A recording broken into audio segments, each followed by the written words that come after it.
За ингээд энэ өдөр бид нар Нутгийн сайхан буурд Торгонбек гонд ирээд байж байна. Торгонбек гоо бол одоо нийгэм улстай 30 гаруй жил одоо кино гаргаж ард олондоо одоо соёлыг одоо түгээж авсан сайхан буурд байна. Өнөөдөр бас Торгонбек гонд одоо хотууд нь ирж одоо бас таарлаа. Ингээд бид нар энэ өдрийн одоо бишвархаа одоо ингээд задлж байна.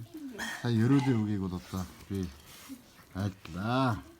Бишвармак идэрээ. Би өсөдөр алтан суманд хэсэг улстай бүргэдтэй ууланд гарлаа. Оо, сайхан байна. Ууланд гарах. Тэгээ анх удаага тэр бүргэд ууландаа гарч ирээ тэр баярж хөөрж байгааг мэдэрлээ.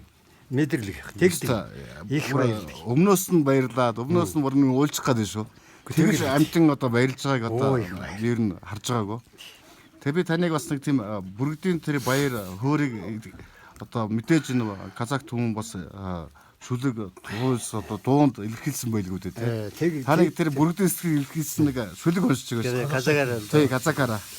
Бөкөн тау басан биек мумарланган талай адам шықсам деп құмарланған бүргітімді алып тауға шыққанымда астымда қызыл түлкі бұлаңдаған. За нэг жоохон монголчлох гээд нэг оролдох уу та. Харин би За нэг үзээд та. Тэг бүхэн бол бас өндөр дээрэн гарч кеңчгсэн гармаар юмсан гэж боддог юм. Бүргэдэн аваад дээрэн гарахад доор нь улаан өнөг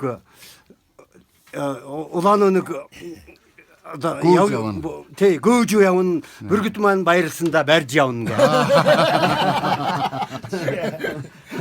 Би бас өчигдөр тэр бүргэдийнхнийг дагаа явжсэн миний урдуур нэг улаан өнөг гараадгүй ч байна. Өө их сайхан өнөг. Их актер сайхан улаач. Өдөө дүрэнд хэлж улаацсан байгаа. Тэг час улаан байдаг юм зарим. Тий.